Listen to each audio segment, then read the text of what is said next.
ಇನ್ನು ಅವನು ವಿಜೃಂಭಿಸುವುದಕ್ಕೆ ಸಾಕಷ್ಟು ಅವಕಾಶಗಳು. ಆದ್ದರಿಂದ ಅವನು ಬಾಣ ಪ್ರಯೋಗ ಮಾಡುವುದಕ್ಕಿಂತ ಮೊದಲು ನೀನು ಬಾಣ ಪ್ರಯೋಗ ಮಾಡು ಅಂತ ಹೇಳಿ ಲಕ್ಷ್ಮಣನಿಗೆ ವಿಭೀಷಣ ಸೂಚನೆ ಕೊಡ್ತಾನೆ. ಅದೇ ಕಾಲಕ್ಕೆ ಈ ಇಂದ್ರಜಿತ್ತು ವಿಭೀಷಣನ ಮಾರ್ಗದರ್ಶನಗಳನ್ನೆಲ್ಲ ಕೂಲಂಕುಷವಾಗಿ ಪರಿಶೀಲಿಸುತ್ತಾ ವಿಭೀಷಣನನ್ನು ಉದ್ದೇಶಿಸಿ ಹೇಳ್ತಾನೆ, ಕೆಡಿಸಿದೆಲ್ಲ ಪಾಪಿ.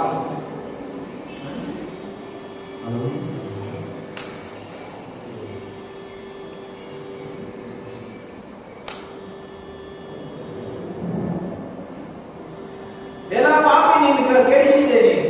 ನಮ್ಮಲ್ಲಿರತಕ್ಕಂಥ ಏನು ದುಡ್ಡುಂಟು ಆ ದುಡ್ಡನ್ನೆಲ್ಲ ವಿರೋಧ ಪಾಲಯಕ್ಕೆ ಸೇರಿ ನೀನು ವ್ಯವಸ್ಥೆಯನ್ನ ಮಾಡಿ ನಮ್ಮನ್ನ ಹದಗೊಳಿಸಿದ್ದೀನಿ ಅಂತ ಹೇಳಿ ವಿಭೀಷಣನನ್ನು ಬೈತಾನೆ. ಜೊತೆಗೆ ಅವನಿಗೆ ಬಾಣ ಪ್ರಯೋಗ ಮಾಡ್ತಾನೆ. ಆ ಬಾಣ ಪ್ರಯೋಗವನ್ನು ಮಾತ್ರ ಮಧ್ಯದಲ್ಲಿ ಆ ಬರುತ್ತಿರುವಂತಹ ಬಾಣ ಪ್ರಯೋಗವು ವಿಭೀಷಣನ ಮೇಲೆ ಬಂದು ಬೀಳಬೇಕು ಅಂತ ಹೇಳಿ ಯೋಚನೆ ಮಾಡ್ತಾ ಇದ್ದ. ಆದರೆ ಅಂಬರ ಮಾರ್ಗದಲ್ಲಿ ಆ ಬಾಣವೇ ಕಾಣಲಾಯಿತು. ಎಲ್ಲಿ ಹೋಯಿತು ಅಂತ ಹೇಳಿ ಯಾರಿಗೂ ಗೊತ್ತಾಗಲೇ. ಯಾಕೆ ಅಂತ ಹೇಳಿದ್ರೆ ಅತ್ಯಂತ ಪರಮ ವೈಷ್ಣವನಾದಂತಹ ವಿಭೀಷಣನ ಮೇಲೆ ಯಾವ ಬಾಣ ಪ್ರಯೋಗ ಮಾಡಿದ್ರು ಕೂಡ ದುಷ್ಟ ಕೃತ್ಯಗಳನ್ನು ಮಾಡುತ್ತಿರತಕ್ಕಂಥ ಇಂದ್ರಜಿತ್ತಿನ ಕಾರ್ಯ ಸಾಧನೆ ಆಗಲಿಲ್ಲ. ಅವನ ಬಾಣ ಮಾಯ ಆಗಿತ್ತು. ಈಗ ಸುತ್ತಮುತ್ತಲು ನೋಡ್ತಾನಂತೆ, ರಣರಂಗದಲ್ಲಿ ಯಾರಿಲ್ಲ, ಉಳಿದವನು ಬದಿಗೆ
No.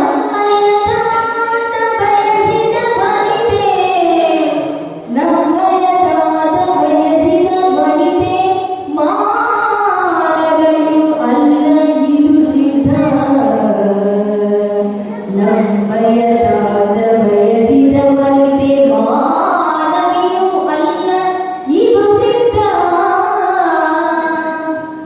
ಸೋದರಿಯ ಸುಖದೈವದಲ್ಲಿ ಸೋದರಿಯ ಸುಖದೈವದಲ್ಲಿ ಧೈರ್ಯಾತಿಶಯದಲ್ಲಿ ಕಾದು ಕೀರ್ತಿಯ ಬೈದನೆಯ ಪೂಜೆ ಧೈರ್ಯಾತಿಶಯದಲ್ಲಿ ಕಾದು ಕೀರ್ತಿಯ ಬೈದನೆಯ ಪೂಜೆ ಭಾವದಲ್ಲಿ ಗುಣದಿಂದ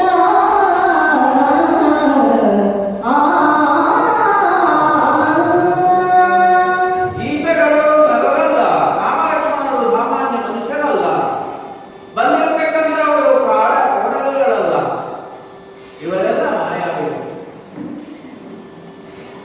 ದೇವಾದಿ ದೇವತೆಗಳೇ ಇವರ ಜೊತೆಗೆ ಇದ್ದಾರೆ. ರಾಮನೇ ಭಗವಂತ, ಅನುವರ್ತಿಸಿದಂತಹ ಲಕ್ಷ್ಮಣನೂ ಭಗವಂತ. ಇವರೆಲ್ಲ ದೇವತೆಗಳು, ಈ ಕೋಣಗಳು ಸಾಮಾನ್ಯರಲ್ಲ. ಇದನ್ನೆಲ್ಲ ಅರ್ಥ ಮಾಡಿಕೊಳ್ಳುವುದಕ್ಕೆ ನನಗೆ ಇಷ್ಟು ಸಮಯ ಬೇಕಾಗಿದೆ ಅಂತ ಎಲ್ಲ ಭಾವಿಸ್ತು.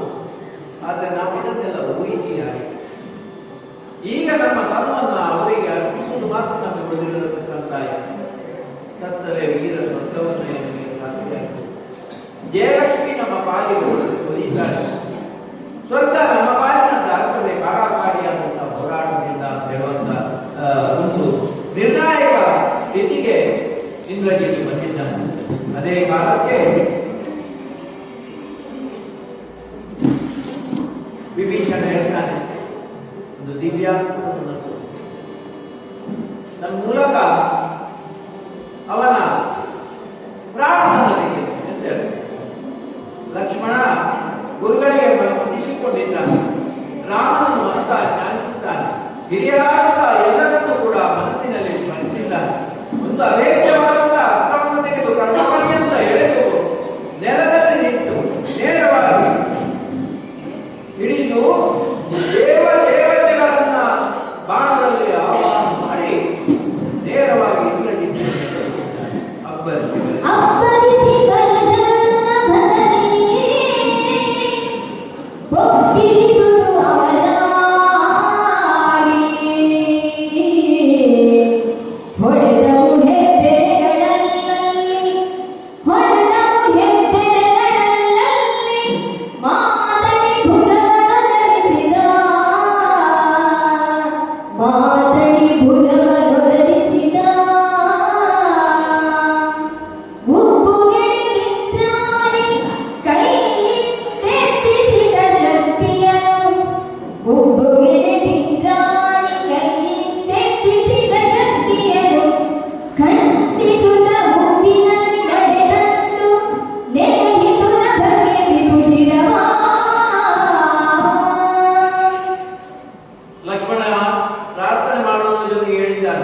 ಪರಸ್ತ್ರೀಯನ್ನು ಆಕರ್ಷಿಸಿದಂತೆ ದುಷ್ಟತನವನ್ನು ತೋರಿದ್ದಕ್ಕೆ ಲೋಕ ಕಂಟಕರನ್ನಾದದ್ದಕ್ಕೆ ಈ ಬಾಣ ಅಂತವರನ್ನು ನಾವು ತೆಗೆದುಕೊಳ್ಳುತ್ತೀವಿ. ಆ ಬಾಣ ಬರುವಂತ ಆ ವೈಭವಕ್ಕೆ ಸುಂದರವಾಗಿ ವರ್ಣಿಸಿದ್ದಾರೆ.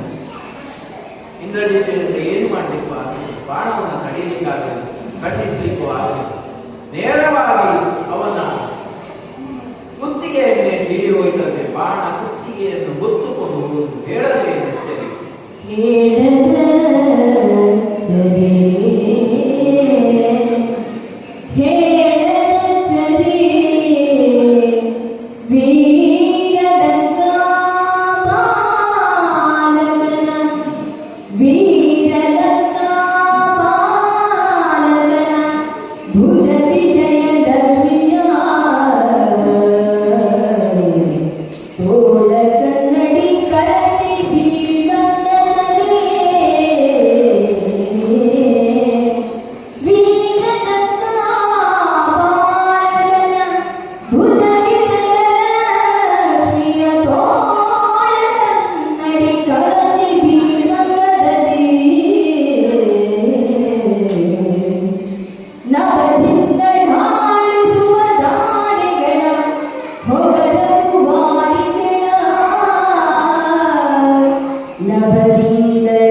ರುಂಡಮುಂಡಗಳು ಬೇರ್ಪಟ್ಟು ಹೋಯಿತು. ನಭಕ್ಕೆ ಆಡಿದಂತೆ ರುಂಡ. ಆ ಮುಖದಲ್ಲೊಂದು ಪ್ರಸನ್ನತೆಯು, ಆ ಮುಖದಲ್ಲೊಂದು ತೇಜಸ್ಸು ಕಂಡುಬಂದದ್ದು. ಏನೋ ಆತ್ಮ ತೃಪ್ತಿಯಾದಂತಹ ಸ್ಥಿತಿಯಲ್ಲಿ ನಭಕ್ಕೆ ಚಿಮ್ಮಿತು ಮುಂದ ಇಟ್ಟುಕೊಂಡಿಲ್ಲ. ರುಂಡ ಹಾರಿ ಮೇಲೆ ಹೋಗಲು ಕೈಗಳು ಮತ್ತಷ್ಟು ಒತ್ತಡಕ್ಕಿಂತ ಬಾಣಬೇಕು ಬಿಟ್ಟಾನೆ. ಒಂದು ಕೈಯಲ್ಲಿ ನಿಂತು ಇನ್ನೊಂದು ಕೈಯಲ್ಲಿ ಬಾಣೆ ಒಂದೇ ಸಮಯ ಯುದ್ಧ ಮಾಡ್ತಾ ಇದ್ದ. ಸರಿ, ನಮರ ಅಷ್ಟು ಉತ್ಕೃಷ್ಟವಾದಂತಹ ಮನಸ್ಥಿತಿ ಗೊತ್ತಾಗ್ತದೆ. ಬತ್ತಾಯಿಗೆ ಬಾಣ ಮುಂದಾಗ ಸೊಟ್ಟದಲ್ಲಿದ್ದಂಥ ಕಟಾರಿಯನ್ನು ಹಿಡಿದುಕೊಂಡು ಕತ್ತಿಯನ್ನು ಹಿಡಿದುಕೊಂಡು ಬೀಸುವುದಕ್ಕೆ, ಗಾಳಿಯಲ್ಲಿ ಬೀಸುವುದಕ್ಕೆ ತಲೆಯಿಲ್ಲದಂತಹ ಶರೀರವನ್ನು ಹೀಗೆ ಯುದ್ಧವನ್ನು ಮಾಡಿಕೊಂಡು ಸುಂದರವಾದ ಕೊನೆಯ ಕ್ಷಣದವರೆಗೂ ಯುದ್ಧ. ಮೇಲೆ ಹಾರಿದಂತ ಅವನ ತಲೆ, ಇಂದ್ರಜಿತ್ತಿನ ತಲೆ ಭೂಮಿಯ ಮೇಲೆ ಬಿದ್ದದ್ದೇ ಕೈಯಲ್ಲಿ ಲಕ್ಷ್ಮಣ ಅದು ವಿಭೀಷಣ ಕೈಯಲ್ಲಿ ಹಿಡಿದುಕೊಂಡು ಮುಂದಾಡಿ ಅಯ್ಯೋ ಮಗನೇ ಅನ್ಯಾಯವಾಗಿ ಸತ್ತು ಹೋದೆಯಲ್ಲ ಅಂತ ಹೇಳಿ ದುಃಖಿಸಿದನು. ಉಳಿದಂತ ರಾಷ್ಟ್ರಕ್ಕೆ ಓಡಿ ಹೋಯಿತು. ಯಾರು ಇಲ್ಲ, ರಾಮರಾಜ್ಯದಲ್ಲಿ ಅವಶ್ಯ ಹುಡುಕಿದೆ. ಎಲ್ಲರೂ ಹಿಂದೂರಿಗೆ ರಾಮನಲ್ಲಿಗೆ ಬಂದಿದ್ದಾರೆ. ರಾಮ ಕೇಳಿದ, ಹೇಗೆ ವಿಭೀಷಣ ಮೊದಲೇ ಹೇಳಿದಂಥದ್ದು ಮೂರು ವಿಚಾರಗಳನ್ನು ಹೇಗೆ ವ್ಯಕ್ತ ಮಾಡಿ ಕಿತ್ತು ಗಾಯದ ಕಡೆ ರಕ್ತವೆಲ್ಲವ ಹೊರಟು ಮತ್ತೆ ಕವಳ ಔಷಧಿಯ ಮಂತ್ರಿಸುತ್ತ ಹತ್ತಿ ರಾಮ ತಮ್ಮನನ್ನು ಸಮಾಧಾನ ಮಾಡಿಸಿದ. ಆದರೆ ನಿನಗೆ 12 ವರ್ಷದ ಈ ವನವಾಸದ ಅವಧಿಯಲ್ಲಿ ನಿಮಗೆ ತಿಳಿದು ನೀನು ನಿನ್ನೆ ಮಾಡಲಿಲ್ಲ. ಕಾಮಿನಿ ಸಂಘ ಬಂದಿದ್ದ, ಯಾಕಂದ್ರೆ ಮದುವೆ ಆಗಿ ಕೂಡಲೇ ಅಯೋಧ್ಯ ನಗರದಲ್ಲಿ ಬಿಟ್ಟು ಅವ ರಾಮ ಸೀತೆಯರ ಜೊತೆಗೆ ಬಂದವ. ಅಷ್ಟು ಉಪಯೋಗಿಸುವುದು. ಅದಕ್ಕೆ ಲಕ್ಷ್ಮಣ ಹೇಳ್ತಾನೆ,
ಲಕ್ಷ್ಮಣ ಹೇಳ್ತಾನೆ, 12 ವರ್ಷದ ವನವಾಸ ಸಂಘಟಿಸಿದೆ. ಇವಾಗ 14 ವರ್ಷದಲ್ಲಿ 12 ವರ್ಷದ ಇವಾಗ ಆಹಾರದಲ್ಲಿ ವನದ ಫಲಗಳನ್ನೆಲ್ಲ ತಂದು ಸಂಗ್ರಹಿಸಿ ತಂದು ಸೀತೆ ರಾಮರಿಗೆ ಕೊಟ್ಟಿದ್ದು.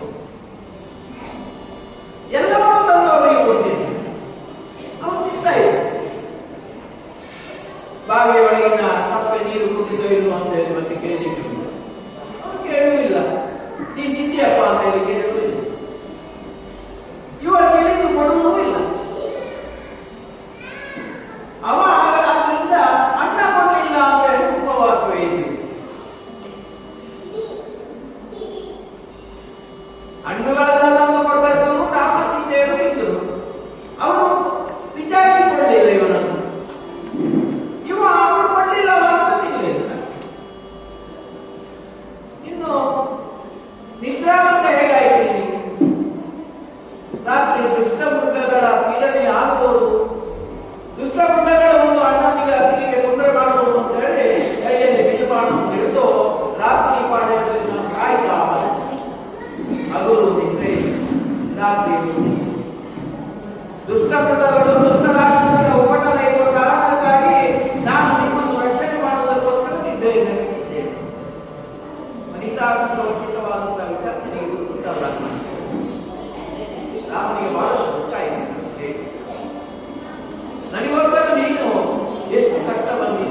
ಇದ್ದಾನೆ ಅಂತ ಹೇಳುವಂತಹ ದಾಸರ ಮಾತು ಎಷ್ಟು ಸತ್ಯ ಅಂತ ಹೇಳುವಂಥದ್ದು ಇದರಲ್ಲಿ ಗೊತ್ತಾಗ್ತದೆ. ಇಲ್ಲಿಗೆ ಇಂದ್ರಜಿತ್ ವಧೆಯ ಕಥಾಭಾಗ ಮುಂದೆ ರಾವಣನ ಇಂದ್ರಜಿತ್ತಿನ ವಧೆ ಆದ ನಂತರ ಮತ್ತೆ ತುಂಬಾ ಮಂದಿ ಅವನ ಮಕ್ಕಳು ವಿರೂಪಾಕ್ಷನ ವಿರೂಪಾಕ್ಷ ಮೊದಲಾದವರೆಲ್ಲ ಯುದ್ಧರಂಗಕ್ಕೆ ಬಂದು ಮಡಿತಾರೆ, ಹಸುವನೆ ಇದ್ದಾನೆ. ಕೊನೆಗೆ ರಾವಣನಿಗೆ ಯುದ್ಧ ಹೊರಡುತ್ತಾನೆ, ಮಂದೋದರಿಗೆ ಕಡಿತಾನೆ. ಇದು ನನ್ನ ಕೊನೆಯ ಮಾತು, ನೀವು ಹೋಗಬಾರ್ದು. ಯಾವ ಮಕ್ಕಳನ್ನು ನಮಗೆ ಉಳಿಸಿಕೊಳ್ಳಿಕ್ಕಾಗಲಿಲ್ಲ, ವಿರೂಪಾಕ್ಷನ ಮಾತು ಉಳಿಸಿಕೊಳ್ಳುವಂತ ಇದೆ, ನಿಮ್ಗೆ ಏನಿಲ್ಲ, ನೀವು ಹೋಗಬೇಡಿ ಯುದ್ಧಕ್ಕೆ. ಗೆಲ್ಲುವುದು ಅಸದಳ ಅಂತ ಹೇಳಿದ್ರು ಕೂಡ ನಿನ್ನ ಮಾತು ಸರಿ ಅಂತ ನನಗೆ ಕಾಣ್ತದೆ ಬಂದೋದರೇ. ಆದರೆ ನಾನು ಈ ತಪ್ಪು ದಾರಿಯಲ್ಲಿ ಬಂದು ತುಂಬ ದೂರಕ್ಕೆ ಕ್ರಮಿಸಿಯಾಗಿದೆ, ಇನ್ನು ಹಿಂದಿರುಗಿ ಬರುವಂತಹ ಸ್ಥಿತಿ ಇಲ್ಲ, ಅದರಿಂದ ಅದೇ ದಾರಿ ನನಗೆ ಆಗಲಿ ಅಂತ ಹೇಳಿ ಹೊರಟಿದ್ದಾನೆ. ಬಂದನ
ದುಃಖದಿಂದ ಬಂದಂತಹ ರಾವಣ ಯುದ್ಧಕ್ಕೆ ಸಿದ್ಧನಾಗಿ ಹೊರಟಿದ್ದಾನೆ.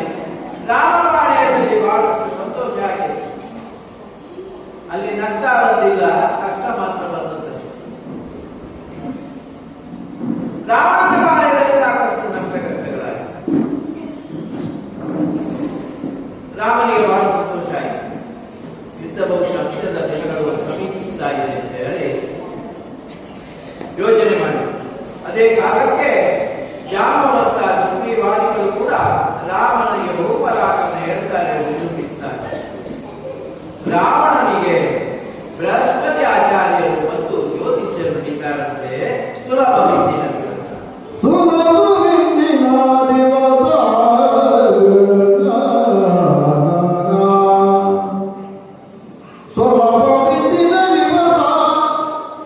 ತಾರಾ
Bibugia, Raka Zamamuga Deja, Kato,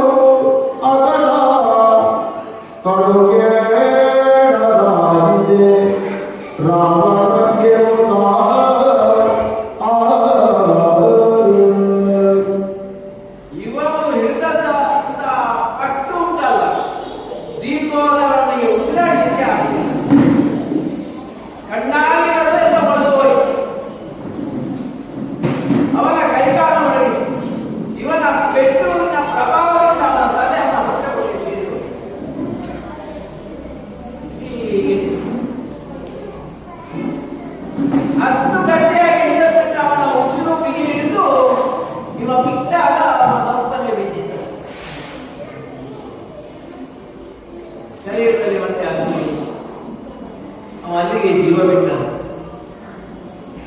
ಅದೇ ಕಾಲಘಟ್ಟಕ್ಕೆ ರಾವಣ ಒಂದು ಅವಿಚಾರ ಯಜ್ಞಕ್ಕೆ ಆರಂಭ ಮಾಡಿದ. ಇಂದ್ರಜಿತ್ತು ಮರಣಾಂತರ ಮಾಡಿದ. ಇವನೊಂದು ಅವಿಚಾರ ಪ್ರಯೋಗ ಮಾಡುವುದು, ಮಾಟ ಮಾಡುವುದು ಅಂತ ಹೇಳ್ತಾನೆ. ಹಾಗೆ ರಾವಣ ಇದನ್ನು ಮಾಟ ಮಾಡಿರುತ್ತೇನೆ ಅಂತ ಹೇಳಿ ಹೊರಟಿದ್ದಾರೆ. ಬಗಿಲು ಜಗರ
ಅತಿರಿಕ್ತವಾದದ್ದು ಏನು?